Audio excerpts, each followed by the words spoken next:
నమస్తే. ప్రస్తుతం మనతో పాటు సీనియర్ జర్నలిస్ట్ దాము బాలాజీ ఉన్నారు. ఆయనతో మాట్లాడదాం. నమస్తే సార్. నమస్ సార్ మొన్న కాకినాడలో సొంత పిల్లల్ని, ఇద్దరు పిల్లల్ని బకెట్‌లో ముంచి చంపేసిన విషయం తెలిసిందే. అయితే దీంట్లో సంచలనమైన విషయాలు తెలిసాయి పోస్ట్‌మార్టంలో అని అంటున్నారు. అసలేం జరిగింది? అసలు ఆ సంచలన విషయాలు ఏంటి సార్? మొన్న మనం మాట్లాడుకున్నాం ఈ టాపిక్కు. కాకినాడలో తోట సుబ్బారావు నగర్‌లో ఒక వ్యక్తి వానపల్లి చంద్రకిషోర్ అతని పేరు. 37 ఏళ్ళు. వాళ్ళ భార్య తనూజ. వీళ్ళకిద్దరికీ 2017లో పెళ్లయింది. వీళ్ళకిద్దరికీ ఇద్దరు అబ్బాయిలు. పెద్దబ్బాయి జోషిల్ 7 ఏళ్ళు. చిన్నబ్బాయి నిఖిల్ 6 ఏళ్ళు.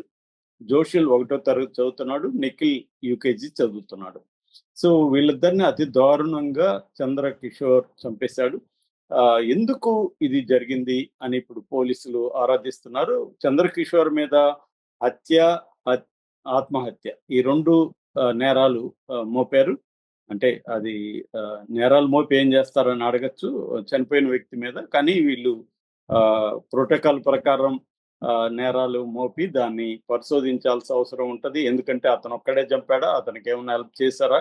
దీని వెనక ఏదైనా కుట్ర కోణం ఉందా? అతను ఎందుకలా చేశాడు? ఇవన్నీ కూడా బయటికి తీయాల్సిన అవసరం పోలీసులకి ఉంది. ఇప్పుడేందంటే ఒకటి పోస్ట్‌మార్టం రిపోర్ట్ వచ్చింది. పోలీసుల ప్రాథమిక ఇన్వెస్టిగేషన్ కొంతవరకి జరిగింది. దాని తర్వాత ఫోరెన్సిక్ రిపోర్ట్ కూడా కొంతవరకి అర్థమవుతూ ఉంది. ఇంకా కంప్లీట్ రిపోర్ట్ అయితే రాలేదు. సో, ఇప్పటి వరకు పోలీసులు ఏమేమి ఆహ్, ఇన్వెస్టిగేషన్‌లో ఏం తేల్చారనేది చూద్దాం. ముఖ్యంగా ఎస్పీ పాటిల్ దేవర, సీఐ పెద్దిరాజు వీళ్ళిద్దరూ మీడియాతో మాట్లాడారు. సో, ఇందులో వాళ్ళు కొన్ని సంచలన విషయాలు చెప్పారు. అదేందంటే ఒకటి ఎలా జరిగింది?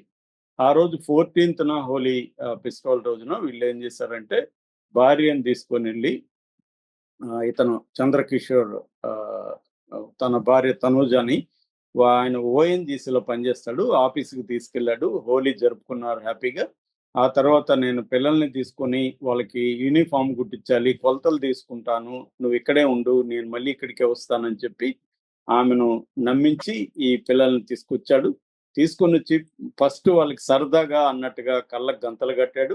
ఆహ్, వాళ్ళు సరదా అనుకున్నారు. నాన్నేదో తమతో ఆట ఆడుతున్నాడేమో అనుకున్నారు. కళ్ళకి గంతలు కట్టినాక కాళ్ళకి గూడా కట్టేశారు. ఇదంతా గూడా గేమ్ అని వాళ్ళని నమ్మించినట్టుగా చెప్తున్నారు. దాని తర్వాత చేతుల్ని వెనక్కి ఇట్లా తీసి వెనక్కి కట్టేశారు. సో, చేసిన తర్వాత ఇతను ఒక్కొక్క పిల్లవాడిని తీసుకెళ్ళి ఒక 2 బకెట్ల నిండికి నీళ్లు నింపి, ఒక బకెట్‌లో ఆ కుర్రవాడిని అదిం పట్టుకోవడంతో అతను గిలగిల్లాడి చనిపోయారు. మళ్ళీ రెండవ కుర్రాడిని తీసుకొచ్చి చంపారు. ఆ 2 ఫోటోలు గూడా మనకి ఒక షాకింగ్ ఫోటోలు బయటకొచ్చాయి. అవి చాలామంది సోషల్ మీడియాలో గూడా పెడుతున్నారు. ఆ విజువల్స్ చూస్తేనే ఒక రకమైన అంటే మనకే కడుపులో దేవినట్టుగా అనిపిస్తుంది. వాళ్ళ ఫోటోలు బయటకొచ్చాయి. ఎంతో ముద్దుగా, అమాయకంగా ఉన్నారు. వాళ్ళని అలా చేస్తున్నప్పుడు వాళ్ళు అరిసి ఉండరా? లేకపోతే వాళ్ళు పెనుగులాడి ఉండరా? ఇవన్నీ అంటున్నారు. సొంత తండ్రికి ఎ ఇంత క్రూరత్వమా? ఇంత దారుణంగా పిల్లల్ని చంపాడా? అని అందరూ ఆశ్చర్యపోతున్నారు. సో, ఈ నేపథ్యంలో అతను సూసైడ్ నోట్ కూడా రాసాడు. అందులో ఏముందంటే, నా పిల్లలు కాంపిటీషన్ ఈ ఫీల్డ్‌లో తట్టుకోలేరు ఎడ్యుకేషన్‌లో అనేది దాంట్లో ఉంది. అట్లాగే భార్యని గురించి మాత్రం నా భార్య మంచిదనుంది. నేను వీళ్ళ చదువు విషయంలో విఫలమయ్యాను. నేను ఆహ్, స వీళ్ళని వీళ్ళు ఈ కాంపిటీషన్ ఫీల్డ్‌లో నిలబడలేరు అనేసి నేను చంపేస్తున్నానని చెప్పారు. ఇప్పుడు వీళ్ళ బావమరిది అంటే ఈ తనూజ వాళ్ళ బ్రదర్ ఆహ్, అతను ఉమాశంకర్ అతను పోలీసులతో మాట్లాడారు. అతనేం చెప్తున్నాడంటే, ఈ మధ్య వీళ్ళకి ఫీజులు కట్టలేకపోయారు. ఎందుకంటే సంవత్సరానికి 1,50,000 కట్టాల్సి వచ్చేది స్కూల్‌లో. 1,50,000 కట్టలేక స్కూల్ మాన్పిచ్చి 50,000 ఫీజులు ఉన్న చోట చేర్పిచ్చాడు. దాంతో అతను చాలా బాధపడేవాడు. నేను కాంప్రమైజ్ అవ్వాల్సొచ్చింది. పిల్లలకి మంచి ఎడ్యుకేషన్ ఇవ్వలేకపోతున్నాను. పిల్లలు గూడా సరిగ్గా చదవలేకపోతున్నారు. ఆహ్, ఆహ్, అని అతను వాపోయాడు. సో, కానీ చాలా ఇష్టం పిల్లలంటే అతనుకు. మాకేమన్నా సమస్యుంటే గూడా ధైర్యం జెప్పేవాడు. ఇలా జేసుకుంటాడని నేను కల్లో గూడా అనుకోలేదు అని ఉమాశంకర్ గూడా చెప్తున్నాడు. భార్యతో ఏమైనా గొడవలు ఉన్నాయా అన్న యాంగిల్లో కూడా పోలీసులు ఆలోచిస్తున్నారు. ఎందుకంటే ఇది నిజానికి వాళ్ళకి ఎడ్యుకేషన్ అంటే వాళ్ళు ఇంటర్మీడియేటో లేకపోతే ప్రొఫెషనల్ ఇంజినీరింగ్ కాలేజో చదువుల్లో బాగాలేకపోతే వరీ అవ్వచ్చు. కానీ ఎల్‌కేజీకి, యూకేజీకి ఫస్ట్ క్లాస్‌కి వరీ ఏంటి? ఇదెక్కడన్నా చూస్తా ఉన్నామా అనే ఒక డౌట్ అయితే పోలీసులకు కూడా వచ్చింది. ఇదే కాకపోవచ్చు అతనికేమన్నా మానసిక హిడెన్ మెంటల్ హెల్త్ ఇష్యూస్ ఉండొచ్చు. ఎందుకంటే చాలా మందిలో కాగ్నిటివ్ డిజార్డర్స్ ఉంటాయి. లేకపోతే సోషల్ సైకోపాత్ అంటారు. అంటే ఏఎస్‌పీడీ అంటారు. యాంటీ సోషల్ ఆహ్, ఆహ్, సైకాలజికల్ డిజార్డర్ అని ఒకటుందనమాట. ఈ యాంటీ సోషల్ సైకాలజికల్ డిజార్డర్ అంటే సైకోపాథటిక్ సోషియోపాత్ అండ్ సైకోపాత్ అంటారు. ఈ సోషియోపాత్ డిజార్డర్స్ ఉన్నోళ్ళకి లక్షణాలేందంటే వాళ్ళు ఎదుటోళ్ళ పట్ల ఎంపతి అనేది ఉండదు. ఎదుటోళ్ళ ఏడ్చినా లేకపోతే వాళ్ళు బాధపడినా వీళ్ళేమీ పట్టించుకోరు. వీళ్ళకేమి అనిపించదనమాట. దాన్ని ప్రధానంగా యాంటీ సోషియోపతి అంటారు. రెండోది వీళ్ళు చాలా మెటిక్యులస్ ప్లానింగ్ కూడా చేసుకుంటారు. ఇక్కడ చూస్తే అతను చాలా మెటిక్యులస్ ప్లాన్ చేసుకొని చంపాడు. ఏదో ఆవేశంలో గబాల్ని చంపేసింది కాదు. వాళ్ళ వాళ్ళని హోలీ పండుగకి తీసుకెళ్ళాడు. హోలీ ఆడిచ్చాడు. భార్యకి చెప్పి తీసుకొచ్చాడు. వాళ్ళ పిల్లల్ని అమర్చాడు. కళ్ళకు గంతలు కట్టాడు. బకెట్‌లో నీళ్లు నింపాడు. అంతే ముందుగా ప్రీ కన్సీవ్డ్ ప్లాన్ ఒకటి అతనికి ఉందన్నమాట. ఇది కూడా ఈ ఏఎస్‌పీడీ లక్షణాలని చెప్తున్నారు. అట్లాగే ఇతనికి ఫీజులు, ఎడ్యుకేషన్ ప్రెషర్ కూడా ఉంది.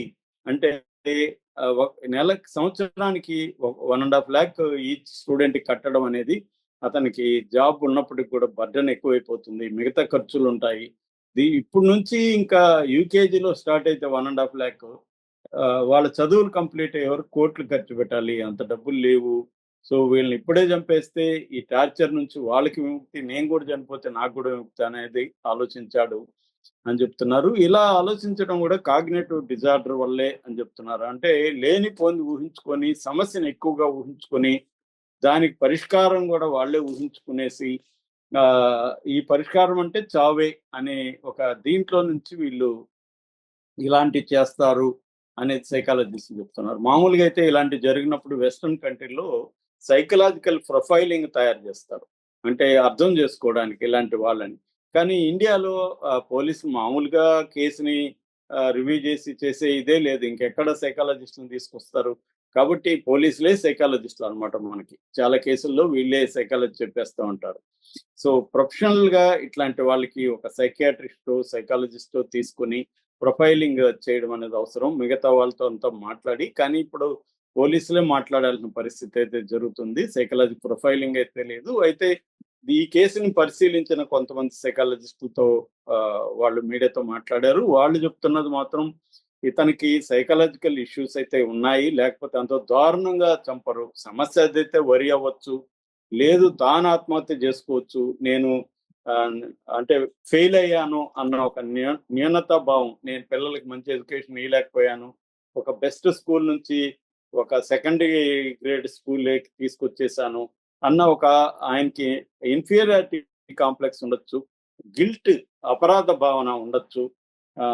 దానివల్ల అతను ఆత్మహత్య చేసుకున్న ఒక అర్థం ఉంటది. కానీ పిల్లల్ని అంత దారుణంగా చంపేశాడంటే అతని లోపల ఎలాంటి మనస్తత్వం ఉంటదంటే మనం చనిపోతాము. మనం లేకపోతే భార్య వీళ్ళనేమి చేయలేదు. కాబట్టి వీళ్ళు ఇంకా ఇబ్బందులు పడతారని వాళ్ళ మీద ప్రేమతో చంపుతారనమాట చాలా మంది.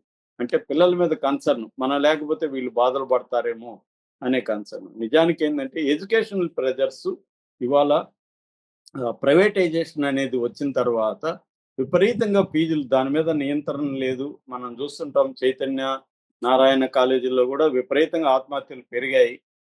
దీనికి కారణం ఏందంటే వాళ్ళ మీద ప్రెజర్, చదువుల మీద ప్రెజరు, పిల్లలు ఇన్వెస్ట్‌మెంట్ లాగా పిల్లల్ని చూడడం తల్లిదండ్రులు. లేకపోతే ఎల్‌కేజీకి, యూకేజీకి లక్షల్లో పెట్టి చదివించేదేముంది. మా తరంలో అయితే అసలు లేవు. నేను డిగ్రీ వరకు కూడా నాకు కనీసం ఒక 50,000 కూడా ఖర్చు అయ్యుండదు. డిగ్రీ ఎడ్యుకేషన్ వరకి. వీలైనంత వరకు స్కాలర్‌షిప్స్ కూడా వచ్చాయి. Merit scholarship. ఇవాళ అట్లా కాదు. ఇవాళ ఎల్‌కేజీ నుంచే లక్షల్లో స్టార్ట్ అవుతుంది. కోట్లలోకెళ్ళిపోతుంది. దీనివల్ల అప్పులైపోతున్నారు. ప్రెషర్ పెరుగుతుంది. పిల్లల మీద, తల్లిదండ్రుల మీద ప్రెషర్ పెరుగుతుంది. ఫైనల్ గా ఆ పిల్లలు ఏం చేయాలి, డబ్బు సంపాదించడమే కదా అంత కోట్లు ఇప్పటి నుంచి ఇన్వెస్ట్ చేసుకుంటే ఇదే పిల్లలు ఏ చిన్న షాప్ పెట్టుకున్నా కూడా అంతకంటే ఎక్కువ సంపాదిస్తారు. మళ్ళీ వాళ్ళు జాబ్ లో కూడా ప్రెజరే, ఎందుకంటే ఇప్పుడు ఫైనాన్షియల్ క్రైసిస్ ఉంది, మన దేశంలో 15% అన్ఎంప్లాయ్మెంట్ ఉంది. మళ్ళీ చదువుకున్నాక కూడా ప్రెజరే ఇది, ఇంత ఖర్చు పెట్టి. సో ఈ ఈ ఒక గుడ్డిగా వెళ్ళకుండా, మూసగా వెళ్ళకుండా దీనికి ఎడ్యుకేషనల్ దీంట్లో ప్రెజర్ లేక ఫీల్ కాకుండా ఉండడం కూడా ఇంపార్టెంట్. అటువంటి సంఘటనల దీని నుంచి ఇవన్నీ కూడా బయటకు వస్తూ ఉంటాయన్నమాట. అంటే ఒక లార్జర్ ప్రాబ్లం ఒక ఇండివిజువల్ లేకి ఎలా ఎంటర్ అవుతుంది అనే దానికి ఒక ఎగ్జాంపుల్ గా కూడా ఇటువంటి ఇన్సిడెంట్ ని మనం చెప్పుకోవచ్చు. ఏదేమైనా ఇంకా కంప్లీట్ గా మనకి ఇప్పటివరకైతే పోస్ట్ మార్టం లో డ్రౌనింగ్ అండ్ హ్యాంగింగ్, అంటే వాళ్ళని ముంచడం ద్వారా చనిపోయారు, ఇతను హ్యాంగింగ్ ద్వారా చనిపోయాడని మాత్రం పోస్ట్ మార్టం లో ఉంది. ఇంకా వాళ్ళు విచారిస్తున్నారు, ఇతను ఎలా బాత్రూమ్ లోకి తీసుకెళ్లాడు, ఒంటరిగా తీసుకెళ్లాడా, ఎవరైనా హెల్ప్ చేశారా, ఇవన్నీ కూడా పోలీసులు అయితే విచారిస్తున్నారు. ఇంకొన్ని రోజులకి ఇంకొన్ని విషయాలు బయటకు వచ్చే అవకాశం ఉంది. Okay sir. Thank you.